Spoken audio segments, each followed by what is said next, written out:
খুবই কম সময়ে একদম ঘরোয়া পদ্ধতিতে অল্প কিছু উপকরণ দিয়ে কিভাবে সঠিকভাবে বানিয়ে ফেলবে বাড়িতেই পারফেক্ট চিকেন তন্দুরি। তো হাই বন্ধুরা, ভিডিওতে তোমাদের স্বাগত জানাই। তো প্রথমেই 100 গ্রাম মতো টক দই খুব ভালোভাবে ফাটিয়ে নেব। ফাটিয়ে নিয়ে একটা পাত্রে ঢেলে নেব।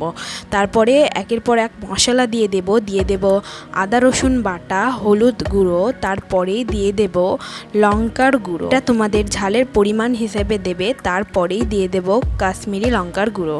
এটা একটু বেশি করেই দিতে হবে, তোমরা 2 চামচ মতো দিয়ে দেবে পারফেক্ট কালার আনার জন্য।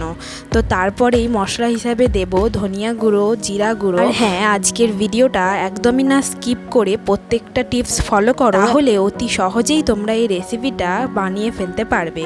তারপরে মশলা হিসাবে দিয়ে দেব গোলমরিচ গুঁড়ো, এটাও দিয়ে দেব 2 চামচ মতো। তারপরে পরিমাণ মতো নুন দেব। পরে কিছুটা পরিমাণ কসুরি মেথি হালকা রোস্ট করে দিয়ে একটু ঘষে দিয়ে দেব। তারপর মিশ্রণটা খুব ভালোভাবে ফাটিয়ে নেব। খুব ভালোভাবে ফাটিয়ে নেওয়ার পরই তারপরে বিশেষ মশলাটা দিয়ে দেব। আমি নিয়েছি এভারেস্টের তন্দুরি চিকেন মশলা। তো তোমরা যে কোনো কোম্পানির নিতে পারো। এই মশলা 2 চামচ মতো দিয়ে দেব। দিয়ে দিলেই তৈরি হয়ে যাবে আজকের আমাদের চিকেন তন্দুরির মশলা। তারপরে কিছুটা সর্ষের তেল দিয়ে আমি মশলার পর্ব সমাপ্ত করব। তারপরই খুব ভালোভাবে কেটে ধুয়ে রাখা চিকেনগুলো আমি নিয়েছি 3টে লেগ পিস আর একটা ব্রেস্ট পিস।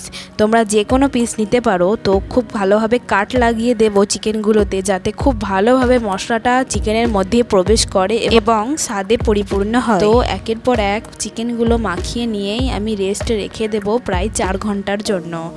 এই প্রসেসটা অত্যন্ত জরুরি চিকেন তন্দুরি পারফেক্টভাবে করার জন্য। অবশ্যই 4 ঘন্টার মতো রেস্ট রাখতে হবে। এইভাবে তৈরি করে দেখো, যারা কখনো রান্না করনি তারা অবশ্যই এই রেসিপিটা পারবে। তো 4 ঘন্টা পর চিকেনটা একদম রেডি হয়ে গেছে রান্নার জন্য। তো একটা প্যানে প্রথমে কিছুটা পরিমাণ বাটার দিয়ে দেব। তারপরেই দিয়ে দেব কিছুটা সয়াবিন অয়েল। হ্যাঁ, ভিডিওটা যদি একটুও কাজের মনে হয় তো প্লিজ চ্যানেলটাকে একটু সাবস্ক্রাইব করে দিও। তারপর এই প্যানের মধ্যে একের পর এক চিকেনগুলো দিয়ে দেব। চিকেনগুলো যেহেতু টক দই আছে এবং অনেকক্ষণ ধরে ম্যারিনেশন করা আছে, সেহেতু এটা সেদ্ধ হতে খুব বেশি টাইম লাগবে না। কড়ার মধ্যে দেওয়া হয়ে গেলে অবশিষ্ট মশলাগুলোও আমি এই চিকেনের মধ্যে দিয়ে দেব। তারপর ঢাকা চাপা দিয়ে রান্না হতে দেব যতক্ষণ না এটা খুব ভালোভাবে সেদ্ধ হয়ে যায়। একবার করে খুলে নাড়িয়ে দেব, কারণ অতিরিক্ত মশলা থাকার ফলে নিচে লেগে যেতে পারে। তাই একবার করে অবশ্যই নাড়িয়ে দেবে এবং ঢাকা চাপা দিয়ে এটা খুব ভালোভাবে রান্না করে নেবে। প্রায় 20 থেকে 30 মিনিটের মধ্যে এটা খুব ভালোভাবে রান্না হয়ে যাবে।